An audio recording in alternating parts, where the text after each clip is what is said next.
नमस्कार, स्वागत है आपका। गौरव शुक्ला मैं हूं आपके साथ और इस बुलेटिन का आगाज करने जा रहे हैं। सबसे पहले बात होगी शिरोमणि अकाली दल के वरिष्ठ नेता विरसा सिंह बल्टोहा की। 38 साल पुराने मामले में विरसा सिंह बल्टोहा को अदालत से बड़ी राहत मिली है। आपको बता दें कि तरनतारन की अदालत की तरफ से उनको बरी कर दिया गया है। इस समय की बड़ी खबर है, इसी के साथ शुरुआत हम कर रहे हैं इस बुलेटिन की। विरसा सिंह बल्टोहा पूर्व विधायक हैं, शिरोमणि अकाली दल के वरिष्ठ नेता हैं, उनको बड़ी राहत मिली है। 38 साल पुराने मामले में बरी हो गए हैं। दर्शन सिंह की हत्या के मामले में बरी हुए हैं। आपको बता दें कि 2 साल पहले बल्टोहा के खिलाफ इस पूरे मामले में चालान पेश किया गया था और अब तरनतारन की अदालत ने उनको बरी कर दिया है। तो एक बड़ा मामला जरूर है और एक बड़ी राहत विरसा सिंह बल्टोहा के लिए साफ तौर पर है। आपको बता दें कि मुख्य संसदीय सचिव रहे हैं विरसा सिंह बल्टोहा। विधायक पिछले कार्यकाल के दौरान रहे थे 2012 में। और आपको बता दें कि 38 साल पुराने डॉक्टर सुदर्शन त्रिहन मामले में उनको बरी कर दिया गया है, जो एक बड़ी खबर इस समय की है।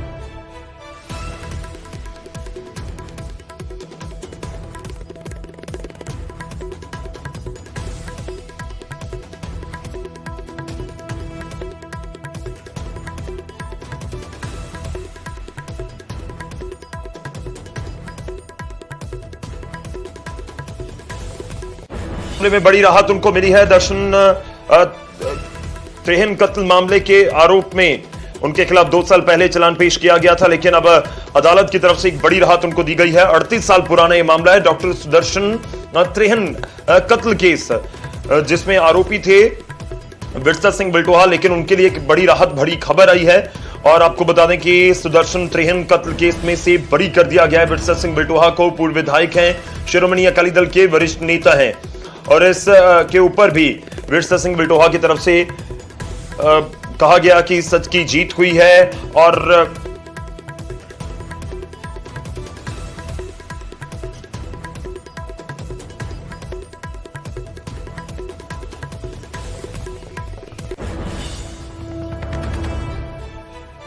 बड़ा मामला जरूर इसे कहा जा रहा है। एक बार फिर से आपको बता दें कि जो बड़ी खबर हम आपको बता रहे हैं, डॉक्टर सुदर्शन त्रिहन के साथ ये पूरा मामला जुड़ा हुआ कत्ल का मामला था, जिसमें आरोपी बना दिया गया था। लगभग 4 दशक हो चले इस पूरे मामले को। 38 साल बाद इस पूरे मामले में विरसा सिंह बल्टोहा को राहत मिली है और बड़ी राहत है, क्योंकि अदालत ने सीधा बरी कर दिया है। और सेशन कोर्ट की तरफ से, तरनतारन की सेशन कोर्ट की तरफ से पूर्व विधायक और वरिष्ठ अकाली नेता विरसा सिंह बल्टोहा को बरी कर दिया गया है।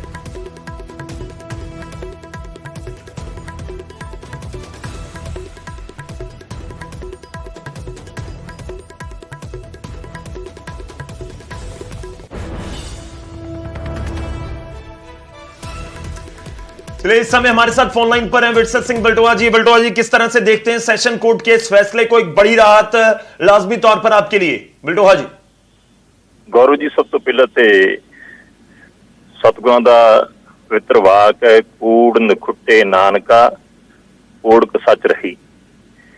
मैं सतगुरां दा कोटान कोट शुक्र करदा है कि समय दी सरकारां दे कैप्टन अमरिंदर सिंह दी साजिशां दे तहत, कैप्टन अमरिंदर सिंह दे 100 यत्नां दे बावजूद कि विरसा सिंह बल्टोहा नूं राजनीतिक तौर ते मानसिक तौर ते खत्म करना है, इनू डराउणा आ, इनू दबाउणा आ, वो अज जिहड़े ने कैप्टन अमरिंदर सिंह दे सारे यतन फेल होए ने ते सच दी जित हुई है।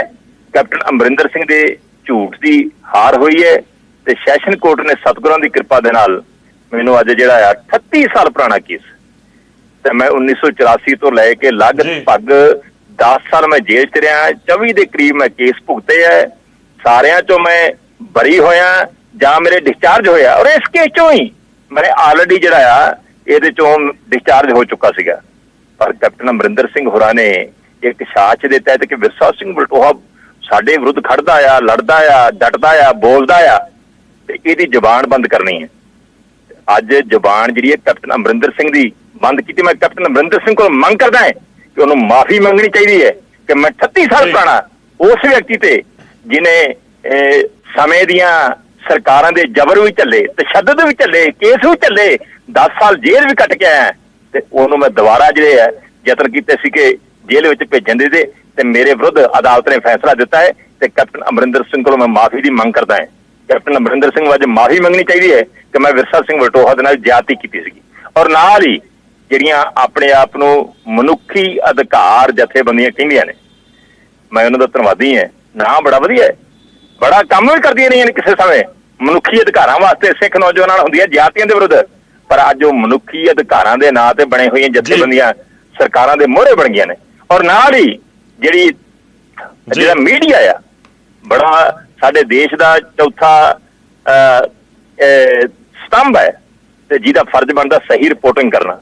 ਮੈਨੂੰ ਹੈਰਾਨ ਹੈ ਇੱਕ ਬੀਬੀ ਨੇ ਇਹੋ ਜਿਹੀ ਰਿਪੋਰਟਿੰਗ ਕੀਤੀ, ਤੱਥਾਂ ਤੋਂ ਬੜੀ ਦੂਰ ਜਾ ਕੇ ਕੀਤੀ, ਤੇ ਕਈ ਜਿਹੜੇ ਪ੍ਰਿੰਟ ਮੀਡੀਆ ਵਾਲੇ, ਇਲੈਕਟ੍ਰੋਨਿਕ ਮੀਡੀਆ ਵਾਲੇ, ਜਿਨ੍ਹਾਂ ਨੇ ਮੇਰਾ ਪੱਖ ਜਾਣਨ ਦੀ ਕੋਸ਼ਿਸ਼ ਨਹੀਂ ਕੀਤੀ, ਉਸ ਕੋਰਟ ਕੇਸ ਦੀ ਫਾਈਲ ਪੜ੍ਹਨ ਦੀ ਕੋਸ਼ਿਸ਼ ਨਹੀਂ ਕੀਤੀ, ਤੇ ਚੱਕ ਕੇ ਬੜੀਆਂ ਸਟੋਰੀਆਂ ਬਣਾ ਕੇ ਵਿਰਸਾ ਸਿੰਘ ਵਲਟੋਹਾ ਜਿਹੜਾ ਵੱਡਾ ਰਾਜਨੀਤਿਕ ਆਗੂ ਹੈ, ਇਹ 36 ਸਾਲਾਂ ਤੋਂ ਬਚਦਾ ਆ ਰਿਹਾ ਹੈ।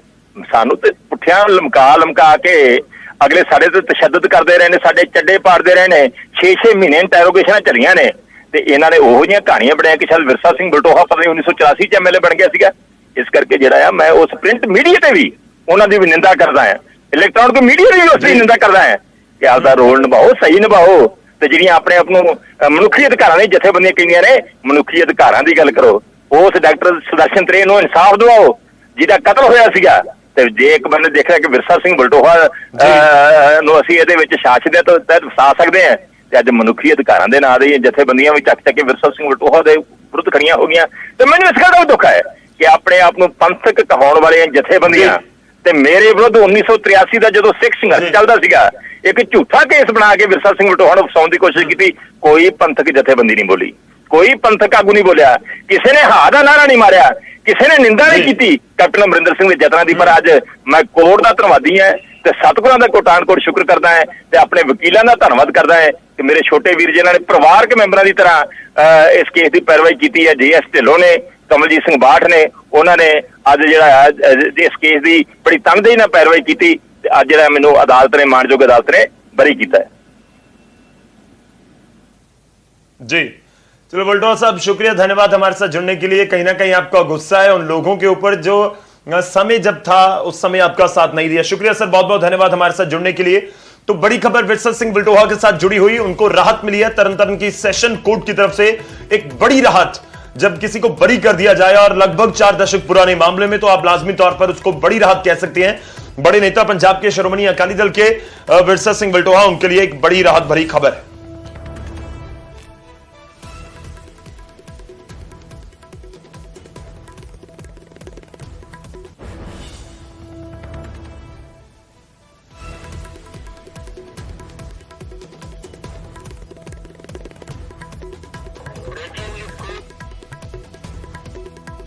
चलिए अब आगे बढ़ते हैं, अगली खबर का रुख करते हैं और हरियाणा के स्कूलों की, प्राइवेट स्कूलों का अब जिक्र होगा क्योंकि सरकार की तरफ से कोरोना के चलते स्कूल्स बंद कर दिए गए हैं और स्कूल जो प्रबंधक है वो इसका विरोध कर रहे हैं और सड़कों पर उतर आए हैं। जी हां, एक तरफ बच्चों को प्रमोट करने तक का फैसला किया जा रहा है बिना परीक्षा के, लेकिन इस बीच जो प्राइवेट स्कूल है वो मांग कर रहे हैं कि आप स्कूल खोल दीजिए, बच्चों को आने दीजिए, स्कूल खोल दीजिए, हमारा नुकसान हो रहा है। तो आपको बता दें कि स्कूल बंद करने के फैसले का विरोध हुआ है। हरियाणा में सड़कों पर उतरे हैं प्राइवेट स्कूल संचालक, स्कूलों को खोलने की उन्होंने मांग की और ये कहा कि छात्रों की पढ़ाई प्रभावित हो रही है। आपको बता दें कि कोरोना के बढ़ते मामलों को देखते हुए सरकार ने पहली कक्षा से लेकर 8वीं तक के स्कूलों को बंद करने के निर्देश दिया है, जिसका स्कूल संचालक ने विरोध जताया।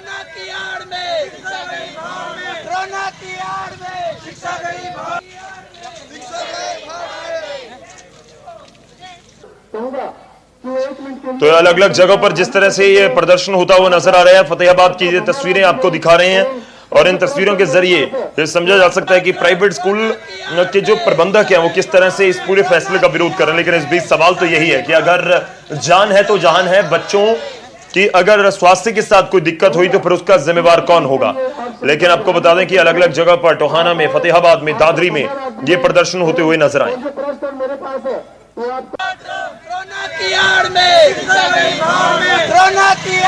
आज का जो ब्लॉक स्तरीय प्रदर्शन है पूरे हरियाणा के प्राइवेट स्कूल कर रहे हैं। हमारी एक ही मांग है कि जो पिछले 1 साल से स्कूल बंद पड़े हैं उन स्कूलों को खोला जाए। मेरी हरियाणा के शिक्षा मंत्री, हरियाणा के मुख्यमंत्री और देश के प्रधानमंत्री माननीय नरेंद्र मोदी से प्रार्थना है कि स्कूलों को खोलें। अगर बच्चे स्कूल से बहुत दूर रहे तो स्कूलिंग ही खत्म हो जाएगी। बच्चों को जो पढ़ने का लेवल है वो कहीं ना कहीं उनके रास्ते में रुकावट आएगा। हमें विरोध स्वरूप जो 8वीं तक के स्कूल बंद किए 30 अप्रैल तक है, इनके विरोध स्वरूप आज ज्ञापन देने आए हैं। डीसी साहब के माध्यम से सरकार को हम ये बताना चाहते हैं कि अब प्राइवेट स्कूल और उनके कर्मचारी इस हालात में नहीं हैं कि वो आगे किसी भी तरीके से अपने खर्चे चला सके या कर्मचारी अपने घर चला सके। इसलिए सरकार इस फैसले को पुनः विचार करे। अगर ये जरूरी है इनको बंद करना या ऑड इवन फार्मूला अपना लें या कोई भी तरीका अपनाएं, कम बच्चों से एसओपी नहीं। तो जो प्राइवेट स्कूल के प्रबंधक हैं उनकी तरफ से विरोध किया जा रहा है। लेकिन इस सब के बीच हरियाणा सरकार की तरफ से जो बड़ा फैसला किया गया है 10वीं के छात्रों के लिए, उसका अब जिक्र करेंगे। जी हां, 10वीं की परीक्षा को हरियाणा में भी रद्द कर दिया गया और बच्चों को, इसका मतलब सीधा सा है कि बच्चों को अगली क्लास में प्रमोट कर दिया जाएगा बिना एग्जाम्स के। तो हरियाणा के बच्चों के लिए जुड़ी हुई ये बड़ी खबर, हरियाणा शिक्षा बोर्ड की तरफ से जो फैसला किया गया है, 10वीं बोर्ड की परीक्षा को रद्द कर दिया गया है और पिछले साल की तरह अगले साल में प्रमोट कर दिया गया है सभी बच्चों को। वहीं 12वीं की परीक्षा भी टाल दी गई है। कोरोना ने फिर से पलटवार किया तो इसका सबसे ज्यादा असर स्कूलों पर हो रहा है। दोबारा खुलने की तैयारी कर रहे स्कूलों को बंद कर दिया गया है। शिक्षा मंत्री ने कहा कि परिस्थितियों को देखते हुए यह फैसला सरकार की तरफ से, बोर्ड की तरफ से लिया गया है। कोरोना के बढ़ते संक्रमण को देखते हुए 10वीं और 10वीं के बारे में हमने निर्णय लिया कि जिस प्रकार से पिछली बार हमने किया था कि इंटरनल असेसमेंट से के हिसाब से उनको बच्चों को अगली क्लास में प्रमोट कर दिया जाएगा। तो वही निर्णय अब की बार हमने दोबारा से भी 10वीं के बच्चों के लिए ले लिया। और जो 12वीं क्लास के बच्चे हैं उनका जो परीक्षा थी उसको हमने पोस्टपोन कर दिया अभी। तो एक तरफ तो स्कूलों पर सख्ती है, बच्चों को प्रमोट किया जा रहा है बिना एग्जाम के, लेकिन इस सब के बीच हरियाणा में सख्ती को भी बढ़ाया जा रहा है। आपको बता दें कि मुख्यमंत्री ने उप मुख्यमंत्री और गृह मंत्री के साथ साथ जो अधिकारी हैं संबंधित विभागों के, उनके साथ, जिलाध्यक्षों के साथ और एसपीज इस मीटिंग में शामिल हुए हैं और मीटिंग के बाद कुछ फैसले लिए गए हैं। फैसले ये हैं कि एक तो पहले से नाइट कर्फ्यू का जिक्र है, लेकिन लॉकडाउन नहीं लगेगा। अभी वीकेंड लॉकडाउन या किसी भी तरह के लॉकडाउन की अभी कोई भी संभावना नहीं जताई गई है और साफ किया गया है कि फिलहाल लॉकडाउन नहीं लगेगा। और उसके साथ आपको यह भी बता दें कि सरकार की तरफ से जो फैसले लिए गए हैं, सरकार ने यह फैसला किया है कि शादी समारोह की रात की बजाय दिन में ही किया जाए, यानी रात की कोई मैरिज है आप नहीं कर पाएंगे। नवरात्रों के कार्यक्रम भी, जो अभी नवरात्रे जारी हैं, उनके कार्यक्रम भी दिन में हों। शादी समारोह में आउटडोर में 200 लोगों को इजाजत है, जबकि इंडोर कार्यक्रम में केवल 50 लोग ही शामिल हो पाएंगे। वहीं अंतिम संस्कार जैसे कोई कार्यक्रम में 20 लोग ही शामिल हो पाएंगे। वहीं कोरोना के चलते किसानों से आंदोलन खत्म करने की अपील भी की गई है।